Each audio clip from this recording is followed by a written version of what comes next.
Inicialmente, do boa noite a todos e todas. A gente vai dar início a essa última mesa do primeiro ciclo de debates do PPG com o SPM.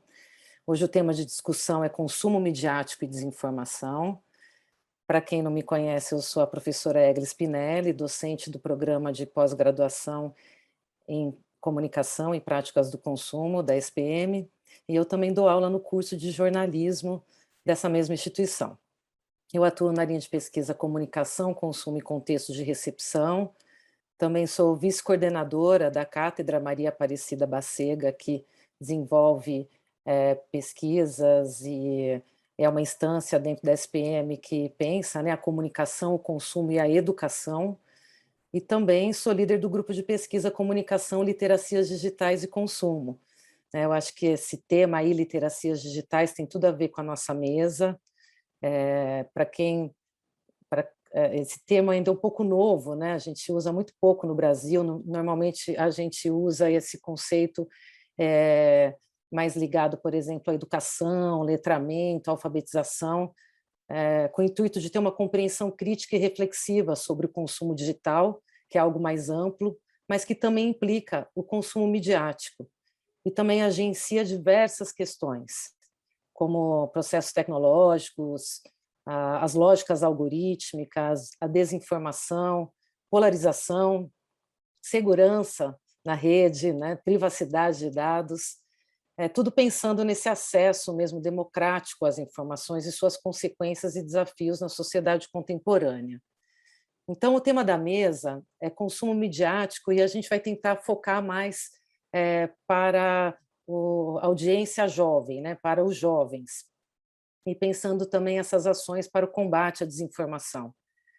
A gente sabe que o consumo ele envolve cidadania, né, o próprio Nestor Canclini, né, já falava a respeito disso, nós somos o que consumimos, e precisamos saber discernir o tipo de consumo que realizamos, principalmente quando falamos de uso e apropriação dos meios de comunicação, que é a mídia em si.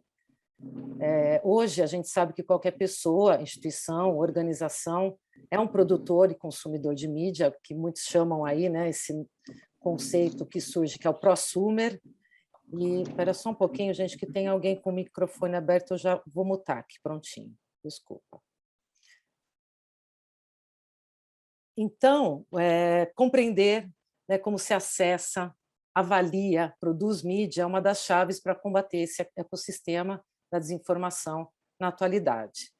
Então, essa questão do educar para a mídia, ter criticidade para compreender esse fluxo comunicacional, a importância também aqui, que eu acho que esses dois projetos que vão ser apresentados hoje também têm essa importância de olhar e também de reacender essa relevância do jornalismo profissional e saber discernir a diferença entre fato e opinião nesses diversos canais e plataformas que a gente perpassa aí diariamente, inclusive nas redes sociais e aplicativos de mensagem como o WhatsApp, que são aí, né, conforme as últimas pesquisas de mídia que a gente acessa, aqui no Brasil a gente tem aí um consumo de mídia de aproximadamente 5 horas o brasileiro fica no celular, e praticamente dentro do WhatsApp e de redes sociais. Então é imprescindível, né, que a gente tenha essa consciência das consequências disso tudo, consequências em diversos âmbitos, né, políticos, econômicos, sociais,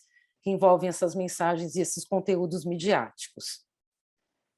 E aí a gente entra um pouco nessa produção de notícias falsas, né, que prefiro chamar aqui de mensagens enganosas, né, porque se são notícias, não são falsas.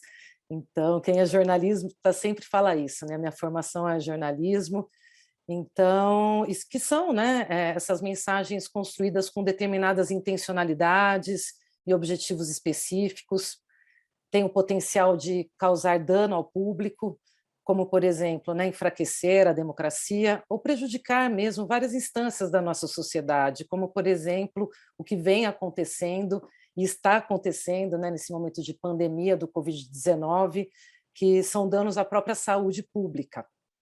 Então, eu tentei, dentro das pesquisas que a gente desenvolve no nosso grupo, tem aqui, né, alguns participantes, agradeço aí, né, Isabela, o André, que são aí participantes do nosso grupo de pesquisa e também preocupados, né, com essas questões, a gente sempre tenta encontrar pesquisas que falam sobre o consumo midiático de jovens, especificamente. Isso é muito difícil. A gente sempre vê pesquisas que vão observar o consumo de mídia do brasileiro, em geral, que acaba entrando em todas as faixas etárias, mas, assim, eu encontrei uma pesquisa de maio de 2000, né, feita pela Havas, que fala que as fake news atingem 110 milhões de brasileiros.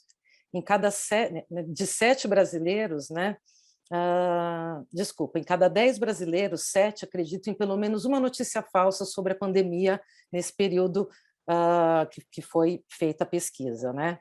Então, essa proliferação de fake news e esse território da desinformação, eles se intensificam, eles começaram, a gente sempre teve fake news, se a gente for ver na história, né, do jornalismo como processo comunicacional, o que a gente chama de fake news sempre existiu, né, mensagens com intencionalidades para determinadas ações, mas a gente sabe que se intensifica com as eleições nos Estados Unidos de 2016 e também aqui no Brasil, né, com as eleições de 2018.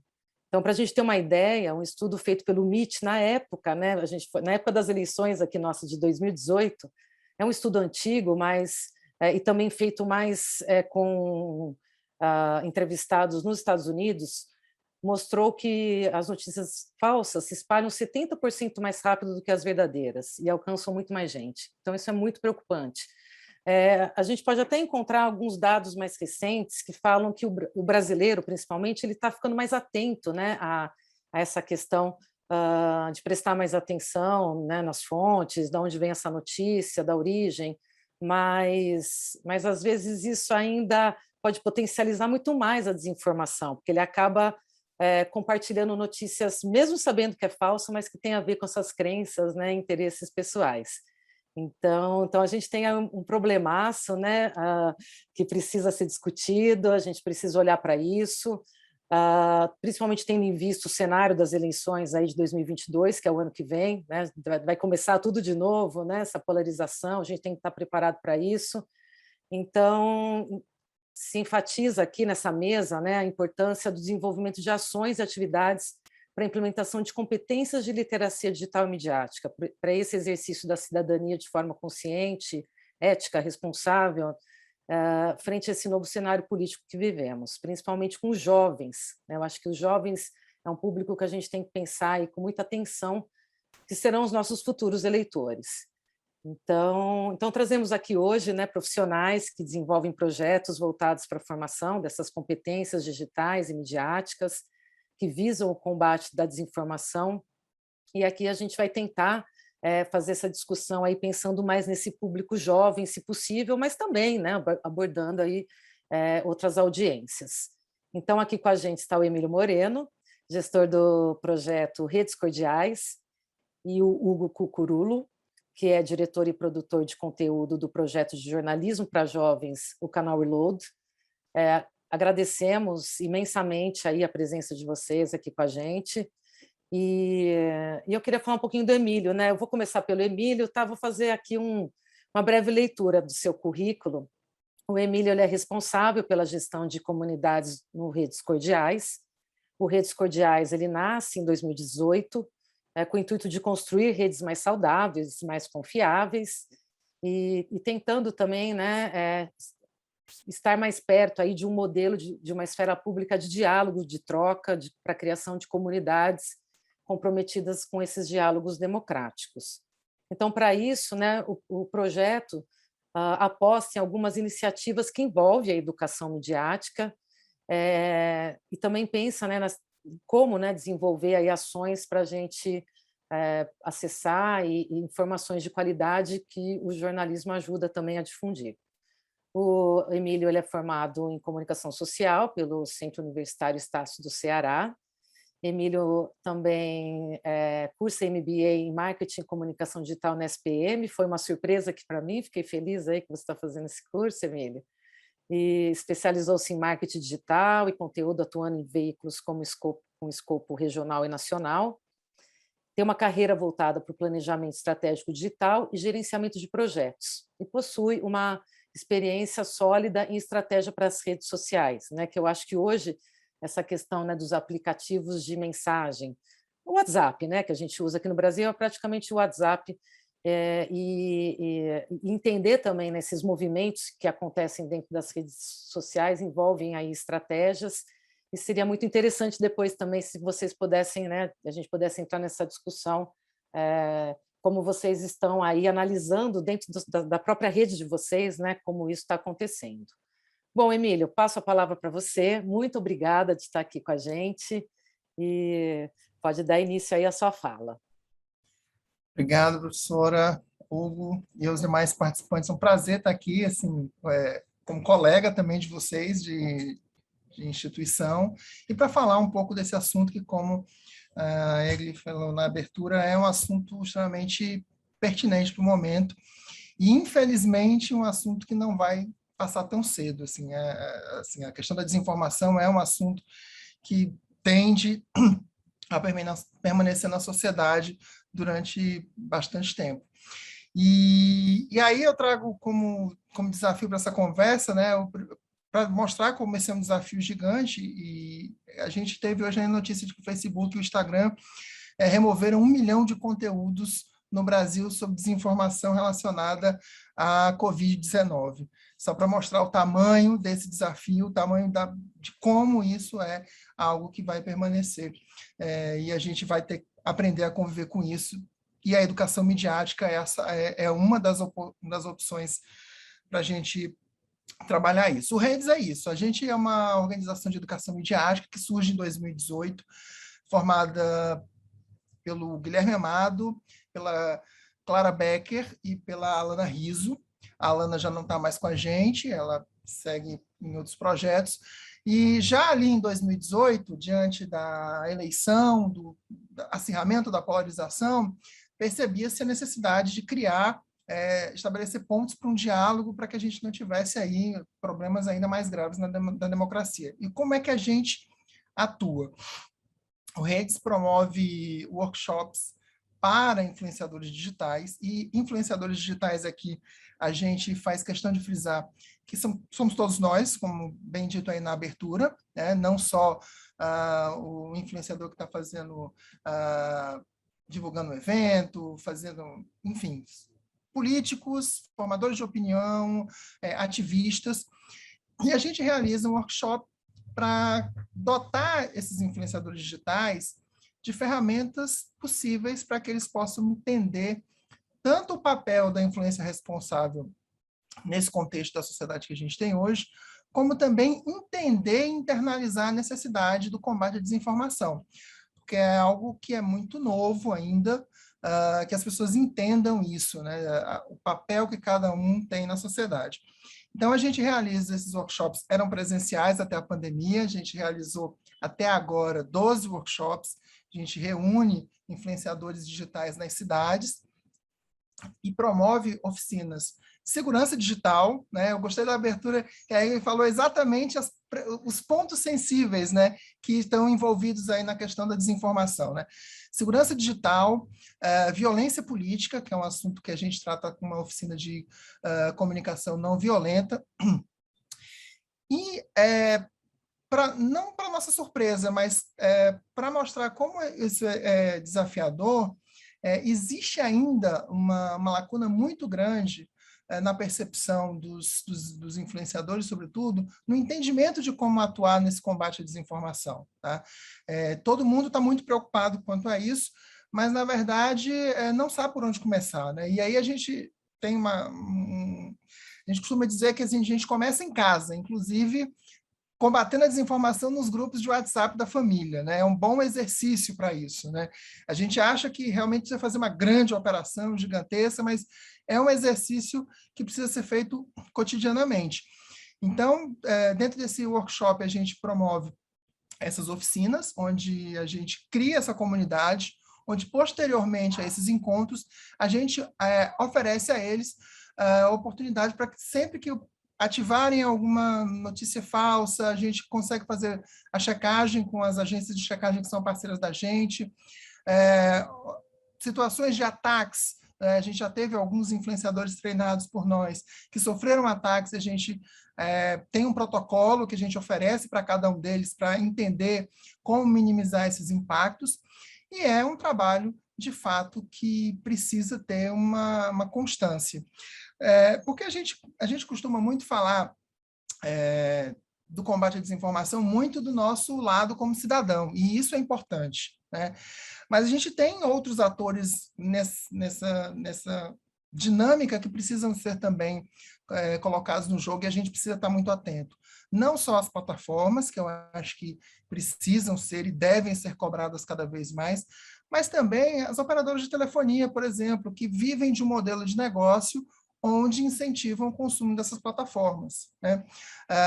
Então, eu acho que isso é um debate que ainda está muito em formação ainda, e é um debate que vai longe, e eu acho que esse envolvimento, sobre falar sobre a jovem, é muito desafiador, porque a gente tem uma pesquisa que você estava falando no começo, por exemplo, a gente tem uma pesquisa do painel Panorama, de agosto do ano passado, que é muito interessante. Ela diz que 40%, na verdade, 33% dos usuários de WhatsApp admitiam que compartilhavam notícias sem verificar. Porque a gente precisa entender que há uma desinformação deliberada, né? Agentes produzindo desinformação deliberada, mas a gente tem também que entender que existem ainda fatores da psicologia cognitiva que produzem essa desinformação. As pessoas, muitas vezes, o boato, como ele falou no início, ele é um fator que está na sociedade desde sempre. Então, a gente só conseguiu escala com as plataformas digitais. Então, eu acho que é preciso também esse entendimento de que a educação midiática vai conseguir formar o cidadão para ter esse entendimento, né, de que nós temos aí uma nova dinâmica, né, e sem a checagem, sem confiar nos veículos tradicionais de comunicação, os independentes também, e projetos de educação midiática, a gente não vai conseguir ter aí um futuro muito interessante para a gente. Então, eu acho que esse é um desafio gigantesco, e aí eu acho que quando chegarem as perguntas, a gente pode desenvolver mais sobre esse assunto, só trazendo alguns pontos para a gente realmente entender que a desinformação ela é um combate que só vai conseguir avançar se a gente envolver toda a sociedade. A gente fala muito de 1, 2 ou 3 atores da sociedade, mas a gente cada vez mais está mais claro de que a gente só vai conseguir mitigar esses impactos quando a gente conseguir envolver toda a sociedade nisso. E a educação midiática tem um papel fundamental nisso. Maravilha, Emílio, muito obrigada aí da sua exposição. A gente volta depois para abrir para discussões aqui, que eu acho que é um momento interessante. Eu vou chamar então na sequência aqui o Hugo Cucurulo, que é sócio da Esquina Produções e diretor de conteúdo do projeto de jornalismo para jovens, o canal Reload. Ele foi vencedor do Google News Initiative Innovation Challenge da América Latina em 2019. É um projeto voltado para o público jovem, e é interessante que ele remixa conteúdo de outros produtores de jornalismo profissional, e tem uma grade de programação que é decidida colaborativamente. O conteúdo final é constituído junto com jovens comunicadores de diversas regiões, origens e trajetórias.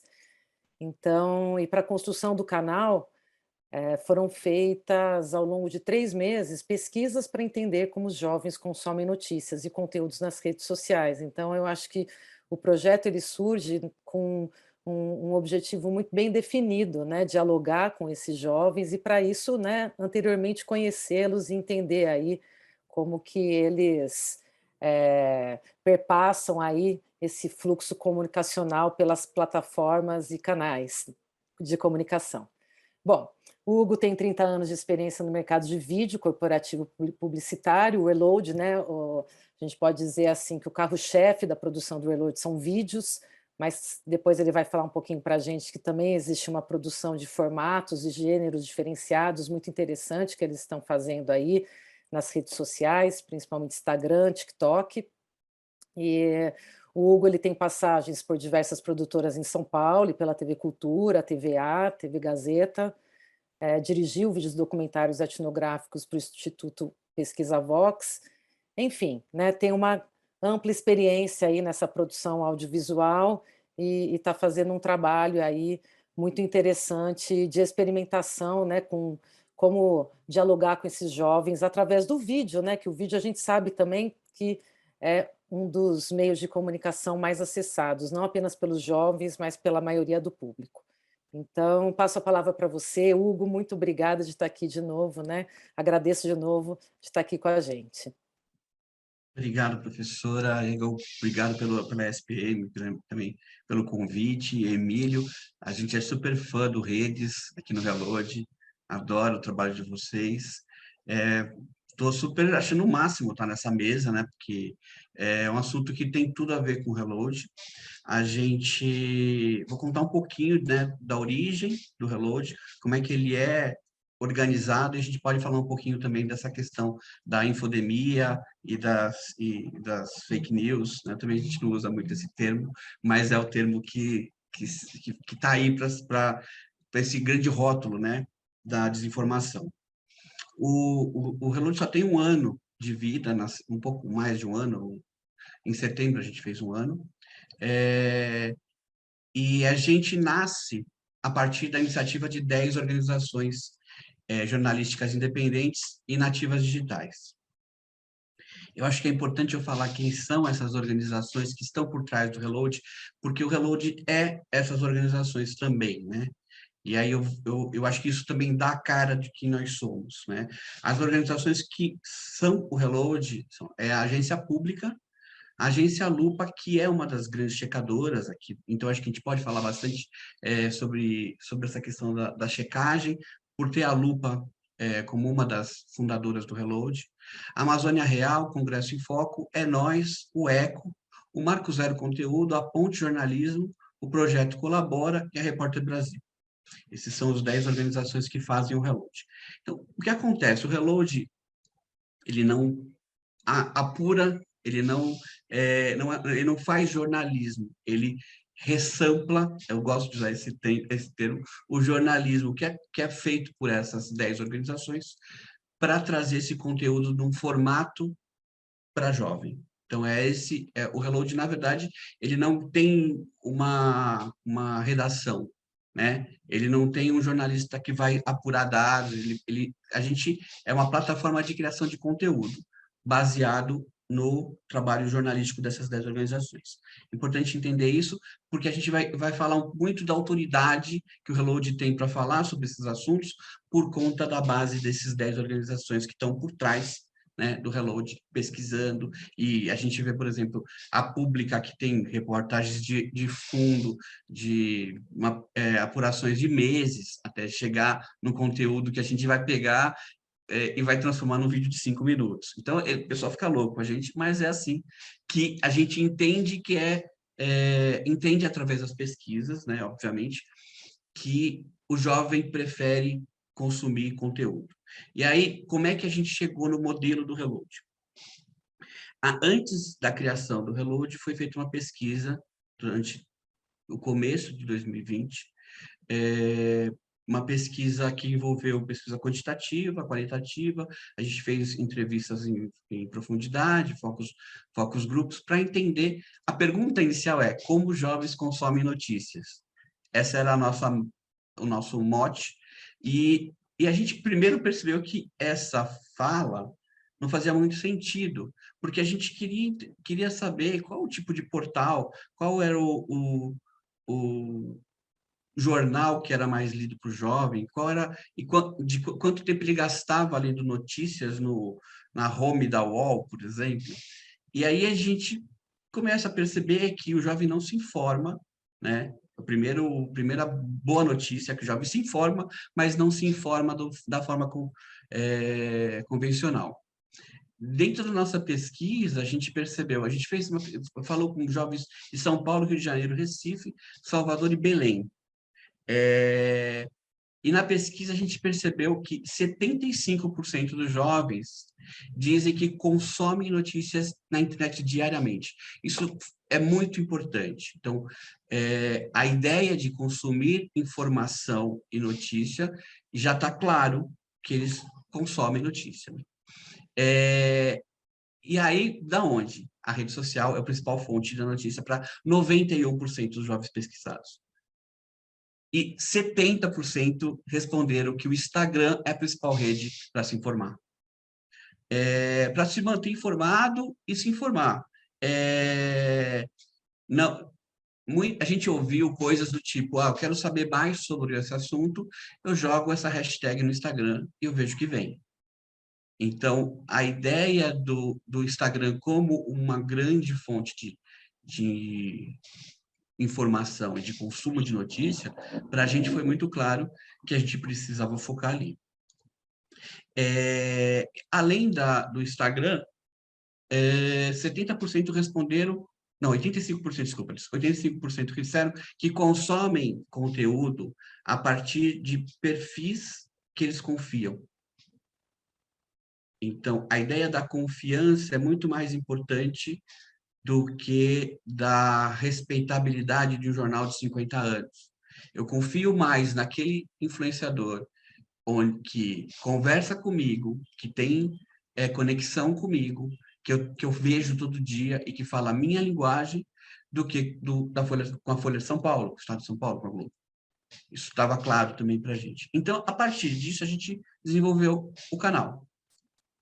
Aí começamos, né, pesquisa de layout, grade, e trazendo também jovens para essa redação. Eu chamo de redação, mas, na verdade, é esse momento onde a gente pega esse material que vem, né, das organizações que estão junto com a gente, né? Também a gente se reúne toda segunda-feira com um representante de cada uma das 10 organizações e com os jovens comunicadores que fazem o canal do YouTube, para a gente separar o que é interessante, o que está sendo falado, e como a gente pode repensar esse conteúdo para ser mais fácil de ser visto, entendido e consumido pelos jovens. E é uma delícia, né? São reuniões que a gente não quer que acabe, né? Porque são as pautas que são discutidas por esses veículos, esses canais, são pautas de interesse para o jovem. A gente só se surpreendeu com o Reload.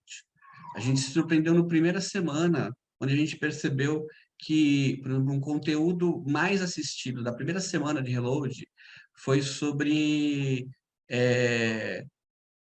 como as fazendas de gado fazem para limpar um boi sujo de um pasto para outro para poder revender aquela carne. Um assunto que você, obviamente, não vai pensar que vai ser de interesse para o jovem, mas assuntos que envolvem consumo de alimentos, ecologia, pautas identitárias, que são muito bem lidas nesses portais, nesses canais, foram os assuntos mais interessantes, de maior interesse dos nossos consumidores, da nossa audiência. Ou seja, os jovens gostariam de ler ou de ter acesso ao conteúdo que essas 10 organizações faziam, mas não chegava para eles. Mas por que não chegava? O conteúdo está lá, é só ler. Mas o que a gente lia e percebia nas conversas com os jovens, nas pesquisas, aquilo não é para a gente. Não está escrito da forma que a gente gostaria de ler, não está... É feito a partir de um momento. Uma das coisas que a gente ouviu muito eu preciso saber coisas antes de começar a ler aquele conteúdo, porque se eu não sei, eu não vou conseguir entender. O texto não é bom para ler, não é interessante, cansa. Então, assim, a gente percebeu que o errado não eram os jovens que não queriam, era os veículos que não estavam falando da forma que eles poderiam falar de uma forma mais atrativa para esses conteúdos. Um dos jovens pesquisados, num dos focos do grupo, falou assim, e isso eu achei muito interessante, parece que aquilo não é feito para a gente, parece que é de propósito, para a gente não participar do debate. quando eu assisto o Jornal Nacional, eu vejo que aquilo não é para mim, né? Quando eu percebo que é como se é interessante para quem constrói notícia deixar o jovem de lado do debate. Então, isso abriu para a gente um monte de sinal de alerta aí para tentar fazer essa comunicação. A primeira coisa que a gente percebe é que, assim, a timeline é super importante. É preciso, qualquer canal que quer se comunicar com essa faixa etária, de 18 a 20 e poucos anos, precisa entrar na timeline. A gente precisa perceber que o consumo de conteúdo, ele passa de uma forma vertical no celular, né? É uma sequência de coisas que você vai vendo e você precisa achar um lugar para se encaixar no meio daquilo. Se você não está naquela timeline, você está fora. Então é importante a gente achar esse lugar. E aí que o canal se estabeleceu hoje, o Instagram, onde a gente está mais presente, não é a nossa maior rede em termos de seguidores, de inscritos, mas é onde a gente constrói a maior parte da nossa comunidade. Então a gente percebe que os jovens são muito bem informados, eles estão consumindo informação o tempo todo. Vocês falaram sobre isso, né? O consumo de informação é muito grande, mas para eu absorver isso para mim, eu preciso confiar naquela fonte, e a confiança vem de conexão. Então, eu preciso entender que aquilo conversa comigo, conecta comigo, e aí a gente consegue começar a falar. Eu preciso ser ouvido, você precisa falar comigo, e aí aquele conteúdo começa a me interessar. Um outro ponto muito importante é que, assim, não dá para a gente entrar, isso é uma posição do Reload, não dá para ser imparcial. Não dá para a gente dizer que a gente não tem lado, que a gente fala de notícias de uma forma fria. A gente tem lado, isso está muito claro em todos os conteúdos que a gente vê. O Reload, ele é uma plataforma que é focada em direitos humanos, é antirracista, é anti-homofobia, é a favor das causas indígenas. Então, isso está muito claro. Então, quando o jovem ele percebe, eu falo jovem, mas estou falando da audiência toda, ele percebe que aquela postura daquele veículo conversa com a postura que ele entende como certa, isso também cria conexão, né? Então, a gente fala, por exemplo, quando a gente fala de direitos humanos, a gente tem, por exemplo, a Ponte Jornalismo, que fala só basicamente, sobre violência policial, sobre questões de prisões injustas. E isso funciona bem para esses jovens que querem saber mais sobre esse assunto. Eles querem saber isso de uma forma clara e sem... É lógico que a gente sempre mostra os dois lados, né? A gente sempre vai estar, o Reload você sempre vai poder ter, além do vídeo, a base que foi construído vídeo, todos os textos de apoio, as fontes, tudo se alguém quiser se aprofundar, tem isso em todos os conteúdos que a gente produz. E sempre a gente vai mostrar os dois lados. Mas a gente mostra, sempre tem uma cara óbvia, pela postura, pela forma dos jovens se comunicar, dos apresentadores se comunicar, dos textos que são escolhidos, que a gente, por exemplo, a questão do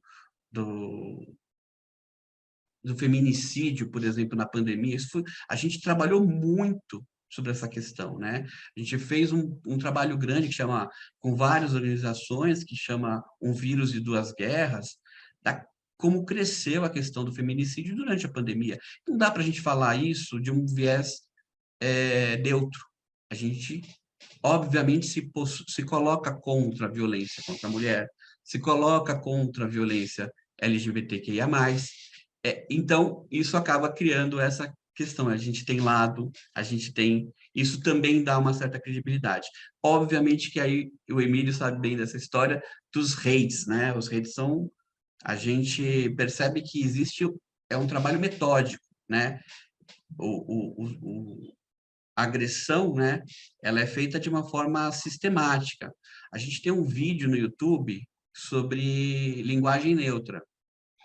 É um dos vídeos mais atacados do Reload, que fala basicamente como é que você pode falar de uma forma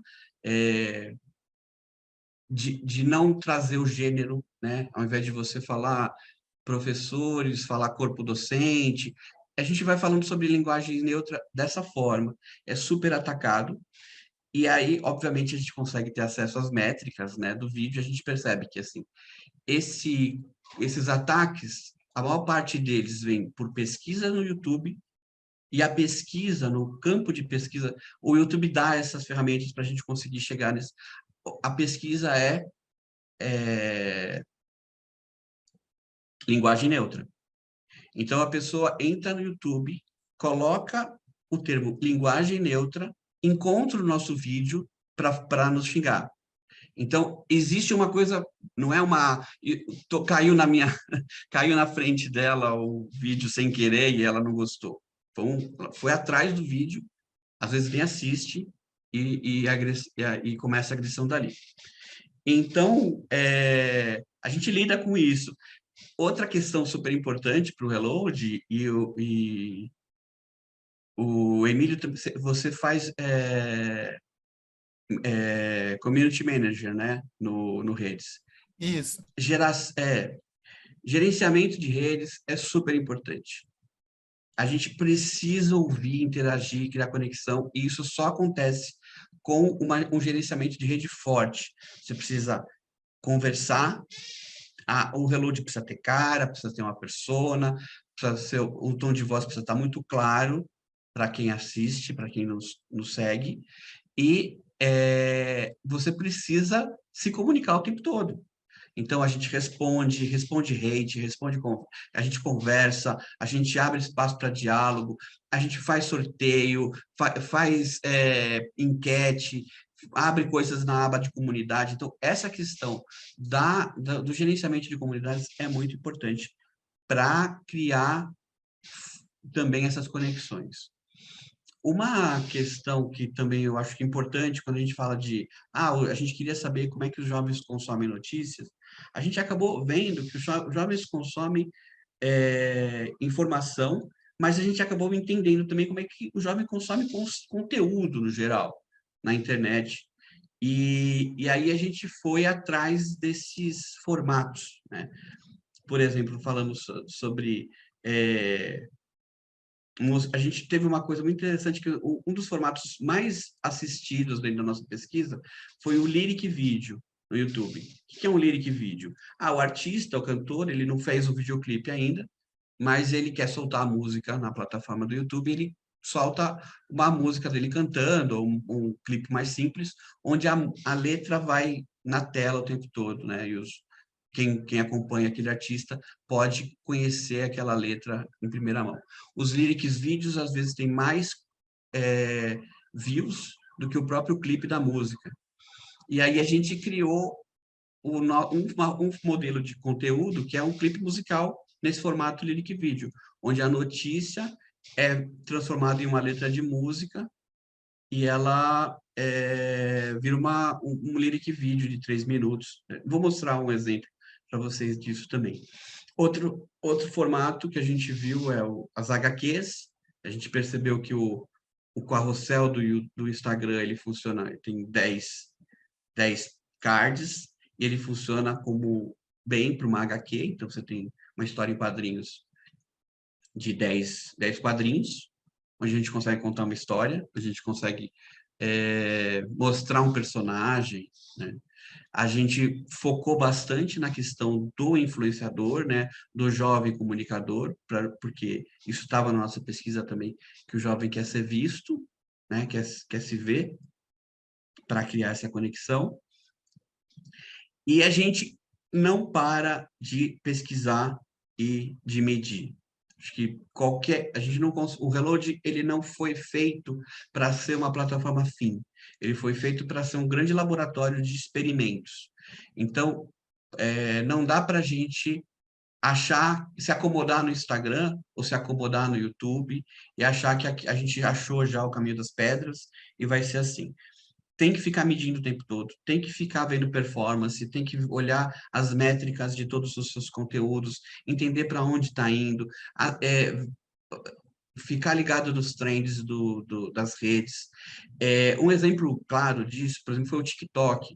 O TikTok, em maio de 2000, março, abril, maio de 2022 e 21, desculpa, maio de 2020, quando a gente fez a pesquisa, ele aparece como pouquíssimo relevante.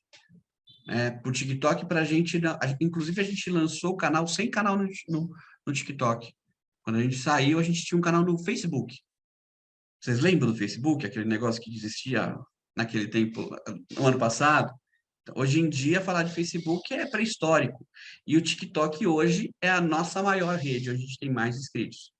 Então, tem que estar sempre de olho, porque as ondas mudam, mas uma coisa que talvez não dê mais para a gente fugir é que o formato da imprensa no modelo antigo é um formato que está com os dias contados. Se a gente fala de infodemia, a gente fala de uma grande oralidade, né? Onde todo mundo está falando, todo mundo está se ouvindo. E entender a imprensa como uma coisa de uma via só, que o jornalista escreve e o público lê, acabou, ou está em vias de acabar. Então, precisa se criar conexão, precisa ter proximidade, precisa ter credibilidade a partir do momento que você faz uma conexão direta. Quando a gente fala, por que o WhatsApp é o fruto de informação, é um lugar onde as pessoas confiam? Porque ali estão os meus amigos, ali estão os meus parentes, ali estão pessoas que eu respeito, e que se essas pessoas falam aquilo, eu acabo confiando mais do que um jornal, porque eu não sei quem são aquelas pessoas, eu não sei o que está por trás do interesse daquelas pessoas, da Globo, da Folha, enfim. Então, acabou que com essa grande oralidade, a confiança acabou ficando nos pequenos núcleos.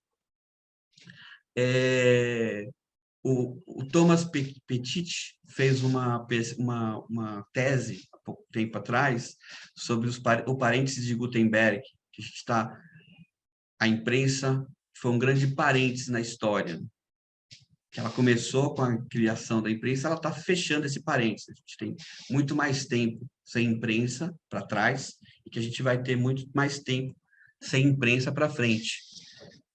Acredito que esse caminho não tenha volta mesmo, que se a gente quer construir uma comunicação que influencie, que as pessoas confiem, a gente precisa primeiro jogando muita coisa fora, sabe?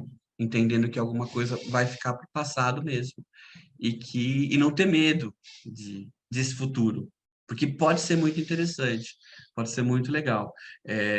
A gente está super feliz com o resultado do Reload, os conteúdos que a gente tem visto, que tem funcionado super bem. Por exemplo, a gente falou agora sobre a COP, super legal, sabe? De repente a gente vê que aquela massa de jovens se interessando sobre conteúdos relevantes, porque a gente não teve medo de pensar em novos formatos, pensar em novas maneiras de trazer a mesma informação. É isso, eu acho que eu acabei falando demais aí, gente, mas desculpa, porque eu sou um pouco assim. Não quer mostrar alguma coisinha aí Vou que você mostrar, falou? sim. Já que você vai mostrar, se você puder também dar o caminho de como a gente vê um vídeo e consegue ter acesso a esse material de pesquisa anterior que você falou também, porque isso eu não consegui identificar aí quando eu entrei nas redes aí de vocês. Tá bom, eu vou passando algumas coisas aqui e vou falando, tá? Acho que eu preciso liberação da... agora sim. Bom, o canal Reload em todas as redes, né? Instagram é canal Reload, YouTube é canal Reload, Twitter é Canal Reload, aqui é o nosso Instagram. Você vê que tem uma linguagem visual bem característica. Vou mostrar aqui algumas coisas. Por exemplo, a gente falou de HQ, tem um exemplo aqui, ó. Um HQ com vários quadrinhos, né? Onde você vai acompanhando a história dessa menina. Então, isso é uma matéria do... Aí, aqui no COP, né? A gente tem que esse foi baseado em reportagem especial do Projeto Colabora. Então, no final, no último quadro, a gente vai ter o link, só você copiar esse link aqui, você vai ter a matéria completa, original, que serviu de base para essa história. Então, a gente tem os vídeos, né? Esse, por exemplo, é um vídeo nesse formato mais TikTok, de uma das nossas apresentadoras, a Letícia.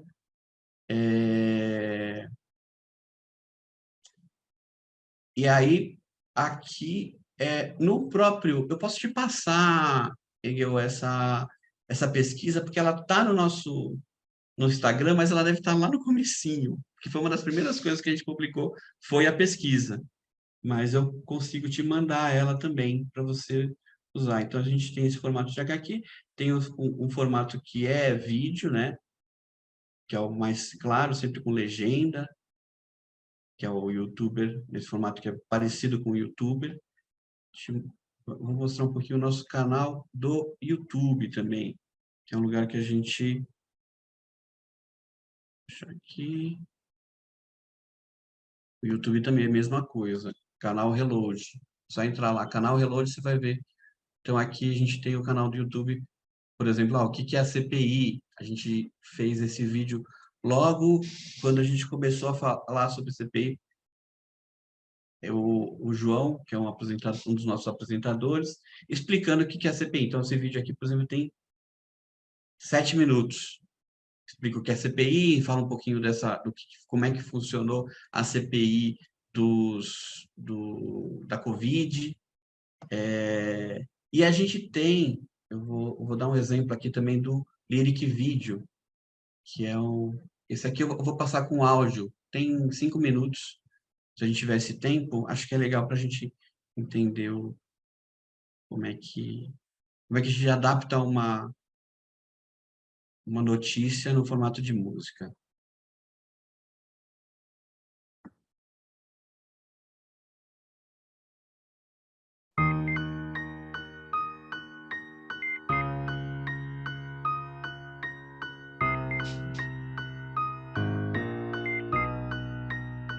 Ele já tem 62, não é um negro iniciante. Seu nome é Everaldo da Silva, muito elegante. Tá num grupo de risco e se arrisca de vigilante. Pra quem ele trabalha, só mais um é irrelevante. Foi no hospital Dom João Becker que a esposa foi internada. Ninguém esperava que ali ela seria enterrada. Numa história mal contada, com muita gente errada, do tipo que fala que preto não é nada. Saindo do trabalho foi direto pro hospital. Foi ver a sua amada que ontem se sentiu mal, mas ao chegar no quarto uma cena de 1000 grau, que aqui no Brasil é bem comum, cê já viu igual. Aquele nó na garganta que até corta o pigarro, nem imaginou que ela entraria em curto. Ele vendo a esposa atacada do fígado, ela vendo o marido se acusado de furto.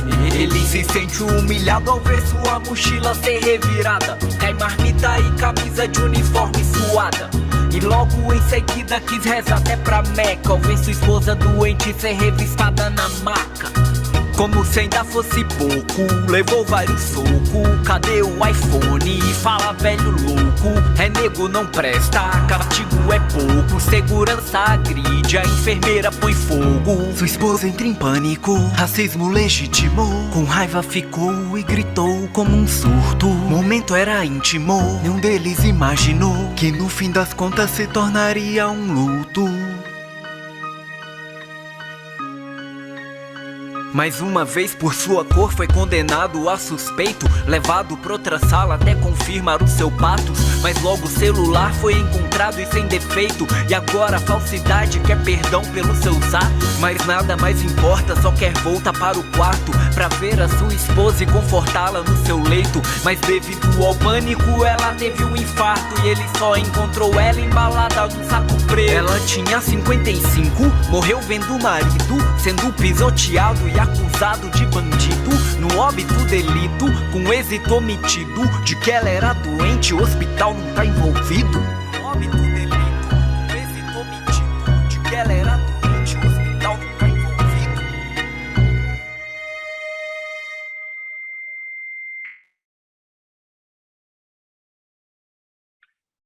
Foi bem no comecinho do Reload, foi um dos primeiros vídeos musicais que a gente fez. A gente já fez 10 nesse ano, nessa pegada, assim. Esse é um formato muito bom. É um formato que tem bastante aderência e é bem fora do usual, né? Quando você vai trabalhar formato clássico de notícia, né? É isso, gente. Esse é o Reload. Muito bom, muito bom. Dá vontade de ficar vendo mais aqui, viu, Hugo? Nada do que tá com o produtor aí para poder indicar aí, né? Esses conteúdos também. E que é um pouco o que eu sinto quando a gente trabalha com redes sociais, é como o que aconteceu com você agora, como achar o conteúdo nessa timeline infinita aí. Isso é muito ruim, né, em termos de ter um repositório para... Fica até como uma pergunta depois, né? Vocês não pensam, porque vocês não têm um site que colocam ali tudo com uma organização, com uma ferramenta de busca, né?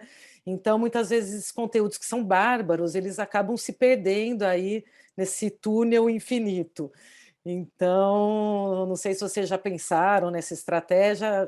As redes sociais, eu acho que isso é um problema mesmo das redes sociais, né? Os conteúdos se perdem, eles somem ali. A gente produz conteúdos diários. Então, é uma produção absurda, assim. Todo dia tem conteúdo novo no Instagram, 3 vezes por semana no YouTube.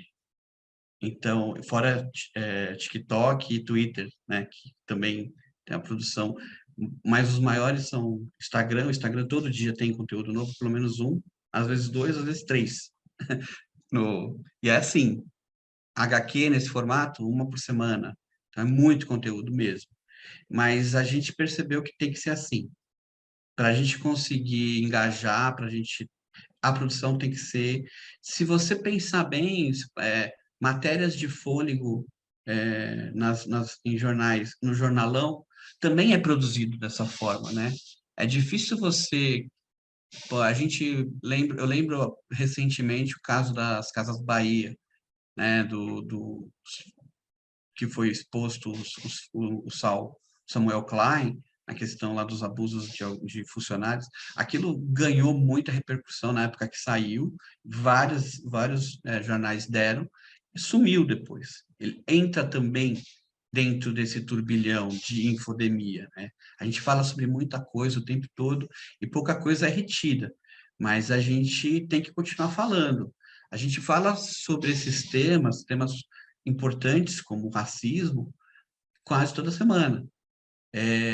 Questão do racismo estrutural e da prisão injusta, né? Prisão seletiva, isso a gente fala toda semana, de vários tipos de formato, porque é assim que a gente vai chegar naquela pessoa que não viu na semana passada, na outra semana. Aí, se não viu de uma forma de quadrinho, vai ver num clipe, vai ver de outra forma. Então, a gente, por exemplo, a questão das queimadas na Amazônia e no Pantanal, a gente cobriu muito, né?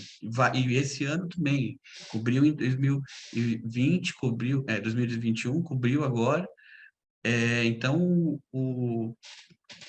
tem que continuar falando, a gente tem que continuar esse assunto, porque é isso. Se a pessoa não assistiu o vídeo, o clipe, ela viu o HQ, ela assistiu um vídeo do YouTube, ela viu o nosso comentário, assistiu a gente no Futura, a gente vai chegar de alguma forma. Então, tem que continuar produzindo. não tem jeito. Não, muito bom. Eu lembrando um pouco disso que o Hugo está falando e trazendo aqui uma opinião um pouco impopular, mas eu acho que assim, é importante a gente estar distribuído onde as pessoas estão consumindo, e eu acho que isso faz total sentido, não tem outro caminho para isso, seja no Netflix, nas plataformas. O que eu acho que é uma coisa que talvez que ele tenha tentado dizer, que eu concordo, é que a gente precisa ter um repositório nosso, porque senão a gente fica muito à mercê das plataformas. E aí, estando à mercê das plataformas, a gente fica no jogo dela. Amanhã ou depois muda tudo, apaga e a gente perde isso. Então, apesar de concordar que a gente precisa estar em todos os ambientes aí, dispondo onde o consumidor vai estar, seja no WhatsApp, seja no Facebook, no Twitter, eu acho que é sempre importante a gente ter um local que é nosso castelo, né? Nossa fortaleza. Porque na hora depois o Facebook, há meses atrás, apagou completamente, ficou um dia inteiro e muita gente, né? E a consciência que as pessoas têm de internet é isso. O Facebook ficou fora do ar durante um dia e as pessoas acharam que a internet tinha saído do ar, né? Essa é um pouco dessa consciência que a gente está vivendo, dessa dinâmica hoje, que é o modelo de negócio do Facebook, respondendo um pouco aí a pergunta até que a Lívia fez lá no começo, que é a lógica de desinformação tem um interesse, sim. O Facebook Papers trouxe essa revelação há algumas semanas de que internamente o Facebook sabia que conteúdos que causavam ódio engajavam mais. Então, isso faz um sentido para eles, é uma lógica de modelo de negócio. Então, eu acho que é sempre interessante a gente ter um ambiente nosso, mesmo que seja ali, para estar ali, para a gente apresentar. Senão a gente fica muito à mercê das plataformas, e é aquilo. É uma festa que a gente está lá, mas ela não é nossa. Na hora que eles disserem, olha, acabou, pessoal, show, vamos embora, a gente tem que ir, não dá nem para reclamar. Então, só um pouco que eu traria um pouco desse pensamento, assim, até por uma estratégia também de SEO, né, que é fundamental para a gente poder entregar esse conteúdo para as pessoas. Muito bom. E o que a gente também observa não é só a educação midiática, mas é a educação informacional, que tem um pouco a ver com gerenciamento, gestão de conteúdo, né? Como o Hugo colocou essa preocupação com o gerenciamento de rede, também ter esse olhar aí, que é o que o bibliotecário faz, né, gente? Então, né? É conseguir conectar ali, né, esses conteúdos, a gente conseguir chegar neles de uma maneira rápida, acessível, fácil. Então fica aqui, né, para a gente também fazer essas reflexões sobre essas questões, para como a Lívia colocou, né, eu acho que ele já falou um pouco, né, Lívia, a respeito aqui da sua questão, que é muito interessante, do modelo de negócio, e realmente, né, eles deixam ali a coisa pegar fogo para depois ir lá e tentar dar uma limpada na casa. Então a gente tem também que, né, forçar um pouco aí para políticas públicas, regulamentação, né, dessas plataformas nesse sentido. Mas eu queria, então, trazer, né, as questões que estão aqui também, que o pessoal está perguntando, está bem legal. A Isabela, ela pergunta, né, para o Emílio sobre a seleção dos influenciadores, né, que se futuramente eles passam a ter esse compromisso em compartilhar esse aprendizado com os influenciadores. Eu sei que não dá para também, né, vocês forçarem ali um compromisso, né, mas se vocês sentem, se tem algum exemplo, né, dessa propagação aí, dessas cartilhas que vocês fazem, que é muito legal, né? Vocês fazem ali um material bem didático mesmo, disponibilizam isso na rede. Então, queria que você falasse um pouquinho disso, porque também é um formato diferenciado, né, de educação midiática. Vocês Sim. têm esse cuidado de como o Reload trabalha ali, né, com quadrinhos, com o videoclipe. Vocês também tentam, quando vão, é como se fossem dar uma aula e tentar assim, organizar, né, um conteúdo bem didático mesmo. Então, e é difícil, né? Eu que dou aula, eu sei disso, porque muitas vezes quando você coloca no didático, você perde, às vezes, né, o brilho ali da produção final, né, daquela espontaneidade. Então, se você puder falar um pouquinho sobre isso, Emílio, eu agradeço aí. Claro. Bom, então, Isabela, a curadoria é feita a partir dos fundadores. A gente tem um grupo que sugere nomes, né? A gente busca sempre influenciadores que a gente identifica que tem preocupação com o combate à desinformação, porque acho que é uma premissa básica, não adianta você tentar pregar para quem não tem interesse ou não tem compromisso com isso. Então, a gente faz um monitoramento constante na internet sobre influenciadores digitais que têm interesse nessa agenda. Então, a gente sempre vai buscar. E aí, hoje, a gente já fez a gente tem hoje 215 influenciadores treinados, que juntos têm uma audiência de 116 milhões de pessoas que eles impactam. Então, hoje, por exemplo, a gente está preparando um workshop para público infanto-juvenil. E aí, dentro dessa curadoria, que a gente já mapeou alguns nomes, a gente pede à comunidade indicação de influenciadores que eles acham que têm interesse e que têm compromisso com isso. Então, a gente hoje, essa semana, a gente recebeu várias indicações da comunidade, que aí a gente acha que é importante também que eles entendam aí nessa questão do compromisso que você falou. A gente não consegue fazer com que os influenciadores assinem lá uma carta, um termo de compromisso, que nem é esse o objetivo. Mas a gente quer que eles percebam que eles fazem parte disso. Então, quando a gente convida para que eles mandem sugestões de influenciadores, por exemplo, a gente está fazendo a comunidade, é responsabilidade de vocês também, né? Não é só a gente que tem que procurar as pessoas. Então, quem que vocês acham que pode se engajar com a gente nessa grande batalha, né? Então, a gente forma um grupo, os workshops têm um grupo de aproximadamente 15 pessoas que a gente treina por edição, nesse formato online que a gente está fazendo desde a pandemia. Antes da pandemia, quando a gente fazia presencial, a gente buscava influenciadores em cidades, capitais, né? Que a gente podia juntar e podia fazer um grupo maior, porque a dinâmica era toda presencial, facilitava bastante. Mas a gente sempre tem o interesse de tentar reunir pessoas das mais absolutas realidades, das mais distintas realidades.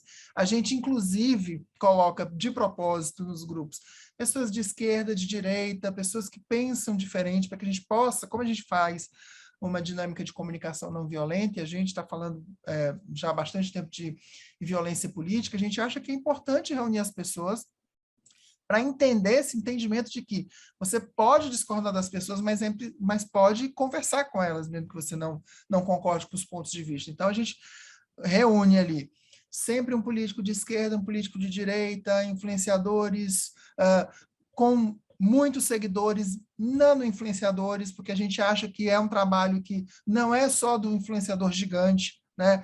A gente acha que é importante ter influenciadores que tenham uma comunidade muito ativa e necessariamente não tem milhares de seguidores.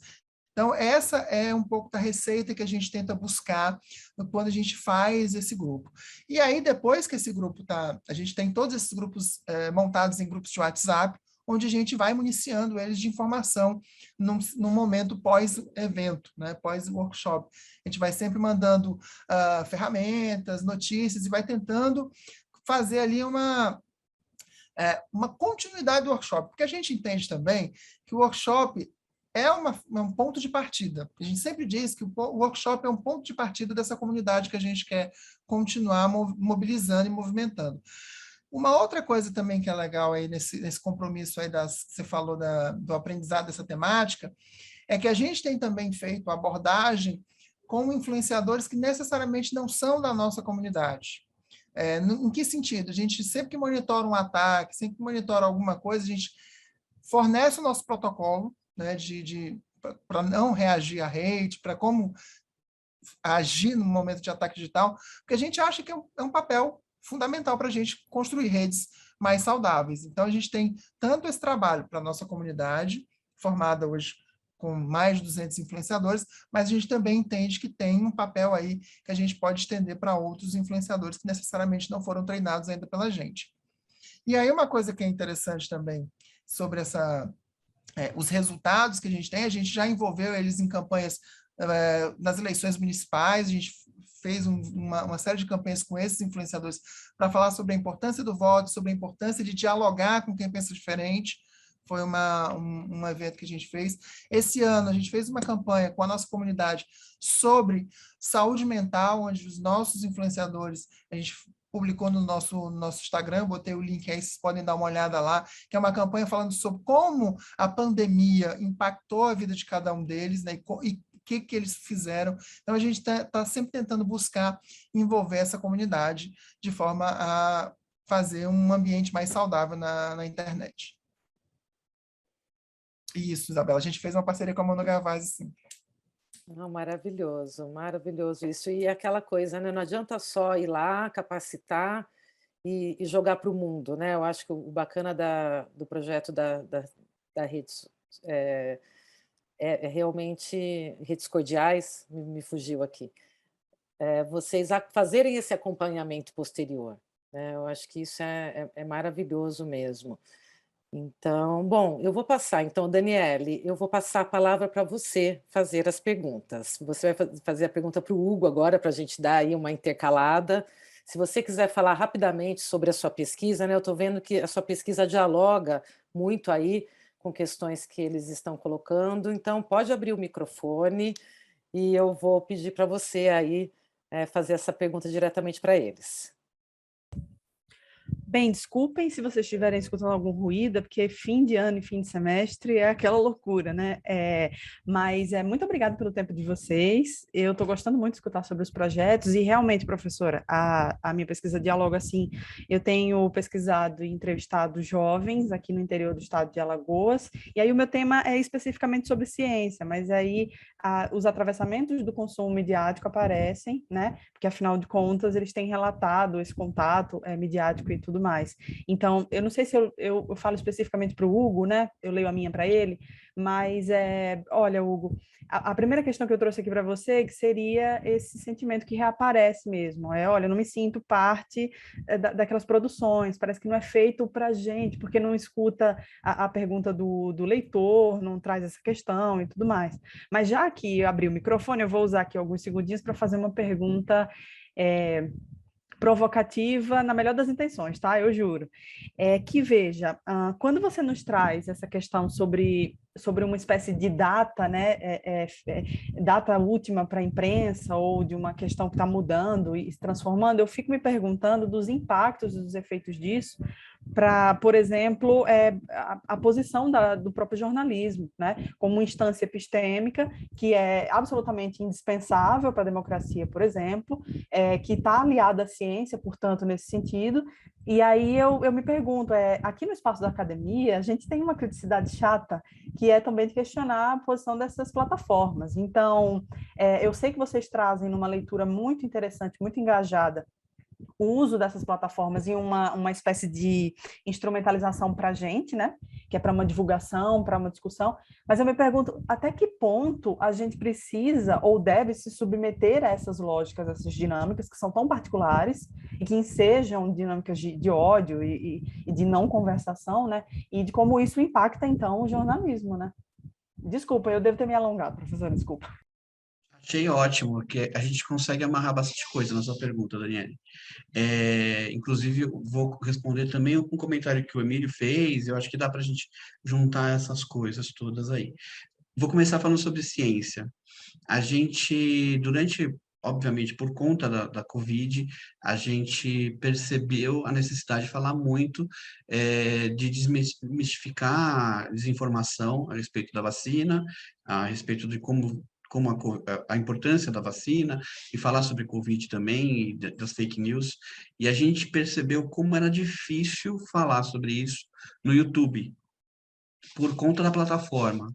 A plataforma não distribuía tão bem os nossos conteúdos quando a gente falava sobre Covid. Inclusive, a gente recebia uma tarja, a propagação era limitada, porque não sabia, eles não tinham muito controle, e a gente conversou com o YouTube. Eu tive várias reuniões com o pessoal do YouTube mesmo, aqui no Brasil, para tentar entender como é que isso funcionava, e nem eles sabem responder. O algoritmo deles simplesmente bloqueava conteúdo sobre Covid, porque eles não conseguiam fazer um filtro do que era fake news e do que não era. Então, a gente teve um monte de conteúdo com cientista. A gente fez uma parceria com a ONU, e a equipe uma equipe que chama a equipe Hilo, que eles pegaram alguns cientistas para falar sobre vacina no TikTok, e a gente é um projeto da ONU, e a gente pegou alguns para falar também, conversamos com ele, e aí a gente tentou fazer alguns conteúdos. Depois, no finalzinho do ano passado, a gente conseguiu uma liberação do YouTube, mas foi um processo muito chato, muito complicado para conseguir liberar isso. Então, assim, as plataformas, realmente, eles mesmos são reféns, né? Se pensar nos humanos por trás, né? Eles são reféns dos próprios algoritmos. Então, não se tem muito claro o que dá para fazer, o que não dá para fazer, o que é possível, aonde é que está essa ferramenta, né? A gente já falou sobre o racismo do algoritmo também, né? Lá no YouTube, nos redes do Reload, também tem esse viés, né? Porque a partir do momento em que o algoritmo ele acaba replicando comportamentos, né? Ele também replica o comportamento racista. Então, a gente percebe que é um problema. É um problema que a gente não consegue falar sobre ciência, porque entra dentro de um bloco, onde tudo que se fala sobre aquilo pode ser fake news ou não, e eu não tenho capacidade de dizer o que é joio e o que é trigo. Nenhuma rede tem, nem YouTube, nenhuma plataforma, YouTube, Instagram, Facebook, eles não têm essa capacidade, pelo menos não aqui no Brasil. Em outros países, então, o Brasil ainda tem sede aqui, em outros países, nem a língua, não tem ninguém lá conseguindo traduzir para saber então, vira uma coisa que pode ou não pode. E aí, falando sobre essas dificuldades e tal das redes e tal, o que eu percebo? Que a gente não está se submetendo às plataformas. A gente está se submetendo ao hábito dos consumidores. Não dá para a gente não levar em conta que, sim, esse público acessa a informação através das redes sociais. Eles não vão entrar no site do Reload. A gente tem lá, reload.news. Entrar lá não tem nada. Só tem os links. Ninguém vai entrar no nosso site. A gente sabe disso. Então, o que a gente está... Hoje a gente está não refém das plataformas, mas andando junto com o consumo. Onde está o consumo? Onde é que o jovem está acessando informação? É no Instagram, então precisa estar lá. O jovem parou de consumir no Instagram. É claro que existe uma necessidade de se repensar essas redes, se repensar esses hábitos, mas até que isso não é feito, a imprensa não pode se encastelar nas redações e falar, leiam o meu jornal, e falar, e aqui está a informação correta, o que está lá fora não presta, e ficar ali dentro do seu castelo dourado, sabe? Esperando e falando assim, o problema são os jovens que não vêm ler meu jornal. Então, a gente precisa, nesse primeiro momento, estar lá. A questão do jornalismo como um todo, eu acho que não morre. O que morre é essa imprensa. A apuração de dados, o jornalismo sério, investigativo, isso não vai morrer. E ele vai se adaptar para essas novas formas de se comunicar. A publicação muda, a investigação não, o jornalismo não muda. O que muda é a forma que isso vai ser publicado. Eu acho que essa publicação formal do jornal impresso ou dos grandes portais, isso sim que muda. Mas o trabalho jornalístico de investigação, de apuração, isso dá credibilidade.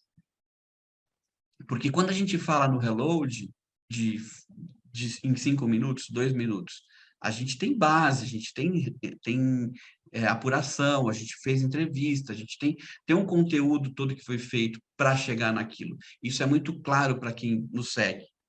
Então, isso dá essa credibilidade. Então, quando eu falo que, eu não, né? Alguns pesquisadores falam sobre essa questão do fim da imprensa, e eu concordo, é muito mais na imprensa no formato de publicação e não no trabalho jornalístico. Eu acho que tem alguns caminhos convergentes aí com o que o Hugo trouxe, principalmente quando a gente fala em formato. Eu acho que o lugar do hard news ali, daquele noticiário diário, ele permanece ali prestando aquele tipo de serviço a que ele se destina, não há muito como mudar. Mas a gente também precisa pensar em formatos de jornalismo para além disso. A gente hoje precisa entender que a gente disputa a atenção do leitor, da audiência, com a notificação de WhatsApp, com a Netflix, com o grupo dos amigos. E a gente não está só mais antigamente, não era só o Globo que concorria com a Folha, com o Jornal do Comércio, com o UOL. Não. A gente hoje, na economia da atenção, a gente está disputando a audiência com o grupo de Zap do trabalho. Então, isso tem que estar muito na cabeça da gente aí, o que o Hugo diz, de estar presente onde a audiência está, faz sentido, porque uma hora ele vai consumir. Mas eu acho que tem uma provocação que eu acho que é legal, e principalmente sobre formatos, é de achar que a gente vai ter que estar nessas plataformas de streaming, por exemplo, pensar séries documentais para o Netflix, para o Globoplay, para o Amazon Prime, porque a gente precisa parar de pensar o jornalismo só ali naquela notícia que a gente lê na home do UOL. E aí eu concordo muito com o que o Hugo traz de pensamento de formato. A gente vai continuar ali acessando a home do UOL para ver a notificação de post que chega do G1, vai continuar existindo, porque ela cumpre um papel ali naquele momento do jornalismo. Mas o jornalismo, ele é amplo, e aí a gente tem formatos incríveis que podemos explorar, inclusive em outras plataformas. Eu acho que isso é uma coisa que a gente precisa estar muito, o tempo inteiro mexendo. Se a gente está vendo que o Brasil, porque a gente tem um país gigantesco, um deserto de notícia enorme, aqui no Nordeste mesmo, eu estou no Ceará, é um deserto de notícia onde a gente tem uma região amazônica que a gente só olha para falar, para reproduzir estereótipos e para falar quando tem queimada, e que tem uma riqueza incrível, que a gente precisa olhar para lá todo o ano, não apenas na época que acontece alguma coisa. Então, acho que a gente precisa pensar que existem formatos, existem plataformas e outras linguagens que a gente precisa explorar o jornalismo para entregar esse conteúdo, distribuir esse conteúdo. E aí, sim, eu acho que o jornalismo, a pandemia, infelizmente, não me agrada dizer isso, com mais de 600 mil mortos, dizer que a sociedade brasileira prestou atenção no papel relevante que o jornalismo tem na checagem de dados, enfim, não me agrada, mas, de fato, houve uma maior consciência disso, e o jornalismo vai estar ali, prestando esse serviço, cumprindo esse papel.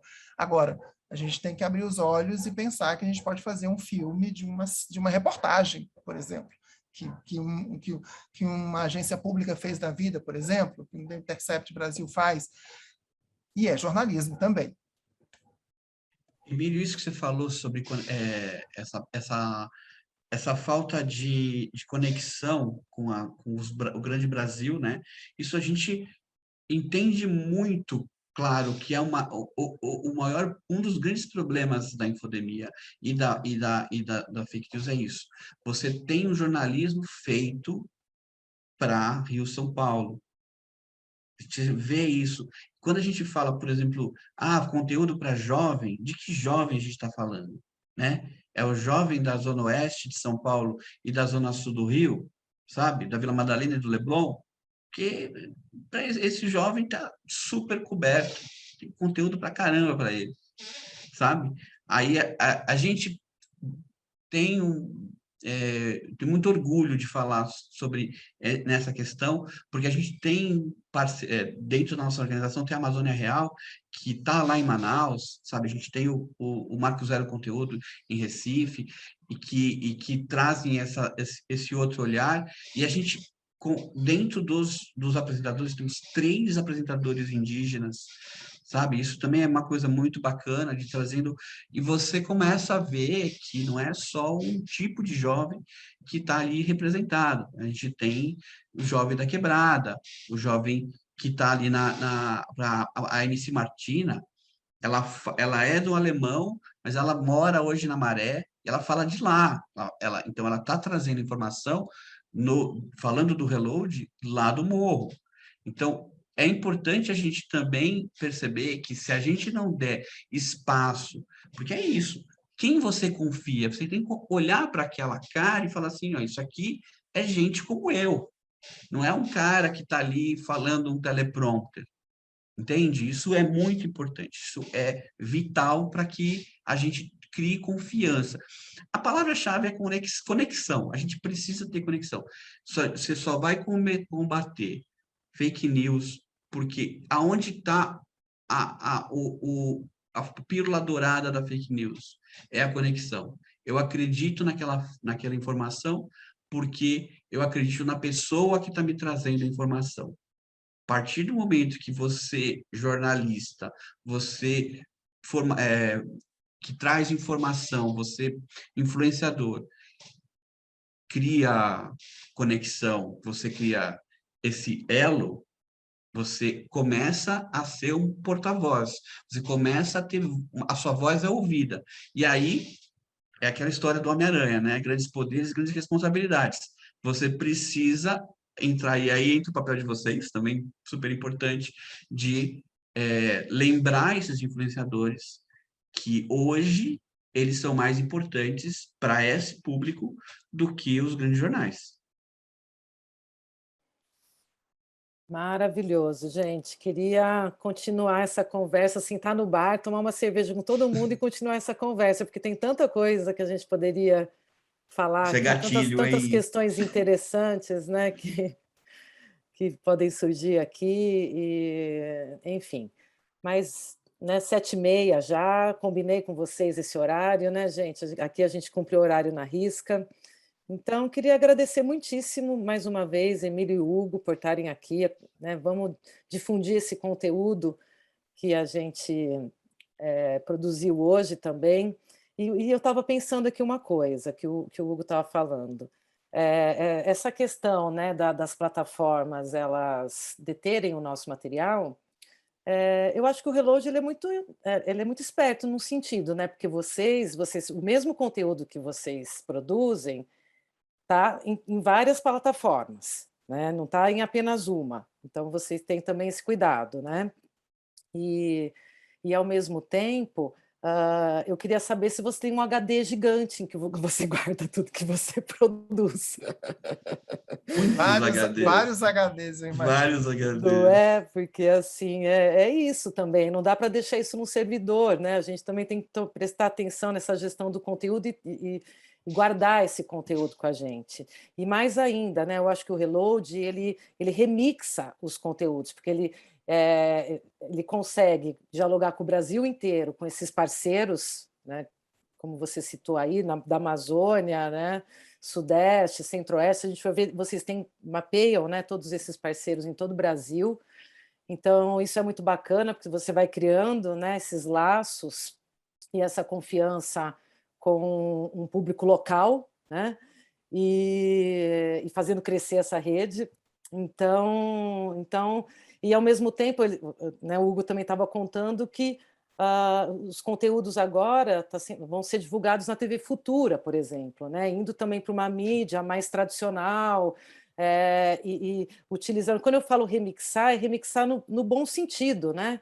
Porque vocês utilizam ali a mesma matéria-prima, mas vão fazendo ali, né? Reempacotam isso para serem vinculados, né, em determinado canal ou plataforma. Então isso é maravilhoso mesmo, viu, Hugo? Parabéns aí pelo projeto, né? Eu acho que vocês dialogam com os jovens o tempo todo, então, né? E isso eu acho que faz com que o projeto ele se torne real mesmo, né? Se conecte com essa realidade desses jovens. Então isso é muito bom. E queria agradecer também o Emílio, né? O Emílio né, você e toda a sua equipe também, maravilhoso esse trabalho formiguinha aí, né, de disseminação de todo esse conteúdo educacional, midiático, e vocês também trabalham com temas muito sensíveis, né, que é essa questão da violência, a questão, né, da ameaça, que é algo muito sério também hoje, precisa ser aí observado. Então, parabéns aí pelo projeto e a gente fica por aqui, tá bom? Muito obrigada e depois, em breve, aí eu passo aí para vocês o link desse conteúdo para a gente divulgar. Tá? Uma boa Super noite obrigado. a todos. Obrigado, E até a próxima, gente. então. Boa noite. Tchau, Boa tchau. noite. Tchau, tchau. Tchau.